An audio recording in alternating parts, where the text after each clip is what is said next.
नमस्कार, स्वागत है आपका अपने YouTube channel education update by Abhishek पर। तो आज हम समझने जा रहे हैं क्लास 12 का जो इतिहास विषय का जो चैप्टर नंबर 1 है, तो उसके आगे का जो पार्ट है उसको। यदि आपने इससे पहले वाले पार्ट नहीं देखे हैं तो उसका लिंक जो है मैं आई बटन में दे दूंगा, साथ ही आपको डिस्क्रिप्शन में जो है उसका लिंक मिल जाएगा। तो पिछले वीडियो में अपन ने समझा था प्रसाद व शासक तक। तो आज हम समझने जा रहे हैं सिंधु घाटी सभ्यता का अंत और इसके जो आगे के टॉपिक से। तो चलते हैं बिना किसी देरी की वीडियो की तरफ। यदि अभी तक आपने चैनल को सब्सक्राइब नहीं किया है तो जल्दी से सब्सक्राइब कर दें, साथ ही आप बेल आइकन जो दबा दें ताकि आपको इसी प्रकार से जो इन्फॉर्मेटिव वीडियो की जो नोटिफिकेशन है वो मिले सबसे पहले। साथ ही आप वीडियो को एक लाइक भी कर दें। चलते बिना किसी देरी की वीडियो की तरफ। तो आज का टॉपिक मिलने जा रहा है हमारे सिंधु घाटी सभ्यता का अंत, यानी कि इतनी बड़ी जो सभ्यता है, इतनी बड़ी और इतनी जो सुनियोजित सभ्यता है उसका अंत कैसे हुआ। तो इसके कई सारे कारण माने जाते हैं। ये आपके जो एग्जाम में का भी इंपॉर्टेंट क्वेश्चन बन जाता है क्लास 12 का। तो इतनी बड़ी सभ्यता का अंत कैसे हुआ, तो इस सभ्यता के अंत के पीछे सामान्यतः कारण क्या माने जाते हैं। तो एक तो माने जाते हैं प्राकृतिक आपदाएं, जैसे कि बाढ़ का आ जाना, भूकंप का आ जाना या नदियों का सूख जाना। तो इस प्रकार से जो कई सारे प्राकृतिक कारण हैं वो भी माने जाते हैं सिंधु घाटी सभ्यता के अंत के। तो उसके बारे में अपन इस टॉपिक में पढ़ेंगे डिटेल से। तो चलते हैं। ऐसे साक्ष्य मिले हैं जिनके आधार पर ऐसा कहा जाता है कि इन लोगों ने जो है विकसित हड़प्पा स्तर को छोड़ दिया था।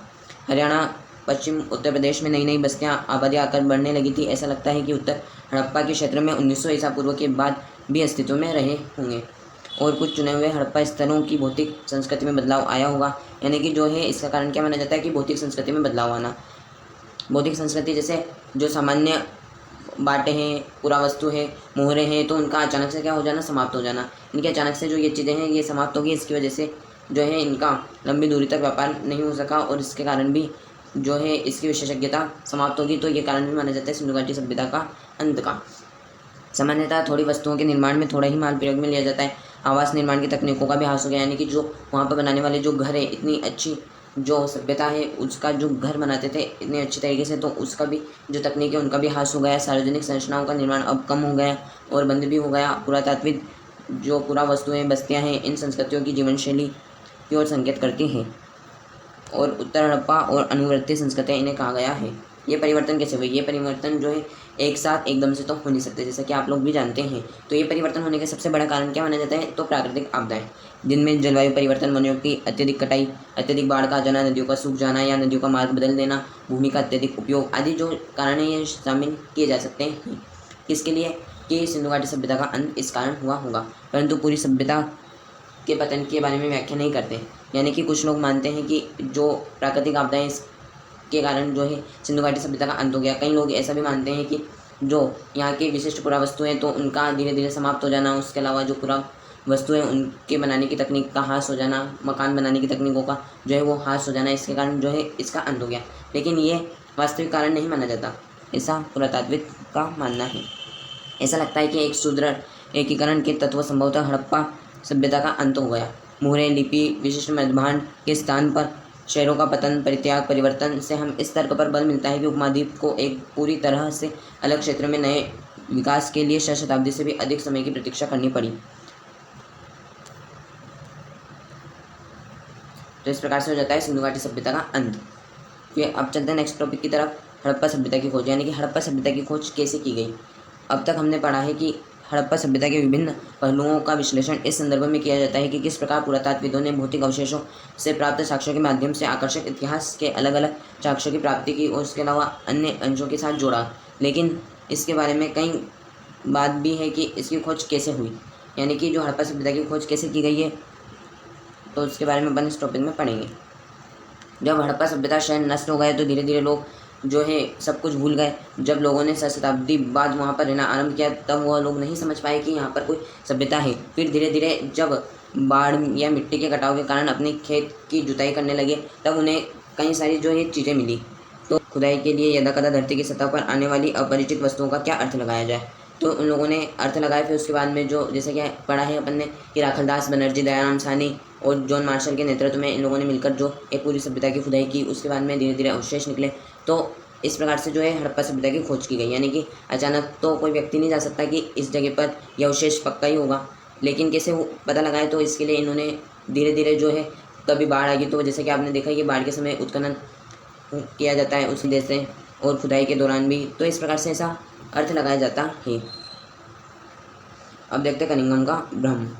जब भारतीय पुरातात्विक सर्वेक्षण के पहले डायरेक्टर जनरल कनिंघम ने 19वीं शताब्दी के मध्य पुरातात्विक उत्खनन आरंभ किए, तब पुरातात्विक अपने अन्वेषण के मार्ग के लिए जो है लिखित स्रोतों का अधिक प्रयोग करते थे। यानी कि जो लिखित स्रोत हैं उनका प्रयोग अत्यधिक मात्रा में पसंद करते थे, क्योंकि उन्हें जो है उसके बारे में साक्ष्य मिल जाते थे।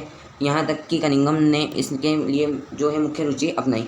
आरंभिक ऐतिहासिक तथा उसके बाद के कालों में संबंधित पुरातत्व में थी। आरंभिक बस्तियों की पहचान के लिए कहीं उपमहाद्वीप से आए चीनी बौद्ध यात्री के वृत्तांत का प्रयोग किया जाता है।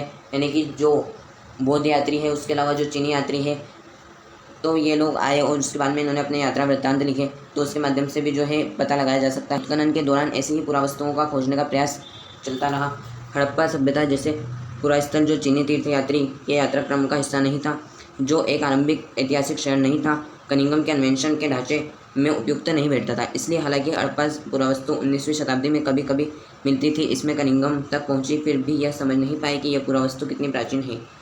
यानी कि ये जो है मोहर है तो ये कनिंघम तक पहुंच गई, लेकिन कनिंघम जो है ये नहीं पहचान पाया कि जो ये मोहरें कहाँ से प्राप्त हुई है।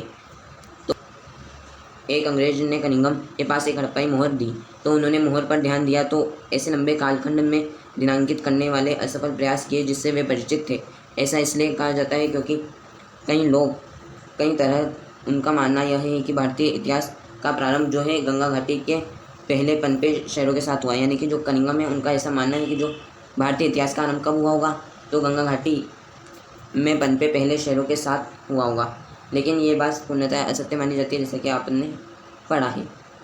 उनकी सुनिश्चित अवधारणा के चलते यह कोई आश्चर्य वाली बात नहीं है। वह हड़प्पा के महत्व को समझने में चूक गए। यानी कि जो कनिंघम है वह हड़प्पा के महत्व को समझने में चूक गए और उन्हें जो है वो भ्रम हुआ कि जो ये वहाँ से जो मोहर लाई गई थी, तो वो मोहर हड़प्पा की ना होकर उन्होंने यह अनुमान लगाया कि वह मोहर कहाँ की है, तो वो मोहरें गंगा घाटी के पनपे जो पहले शहर है, तो उनसे जो है ये प्राचीन भारत के इतिहास को समझते हैं जो कनिंघम है ये।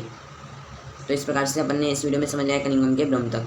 फिर नेक्स्ट वीडियो में अपन पढ़ेंगे प्राचीन सभ्यता। यदि आपको वीडियो इन्फॉर्मेटिव लगी है तो वीडियो को करें लाइक और चैनल पर नए तो चैनल को आज ही सब्सक्राइब ताकि आपको इस प्रकार से जो इन्फॉर्मेटिव वीडियो की नोटिफिकेशन है वो मिलती रहे। मिलते हैं नेक्स्ट वीडियो में नए टॉपिक के साथ, तब तक के लिए धन्यवाद।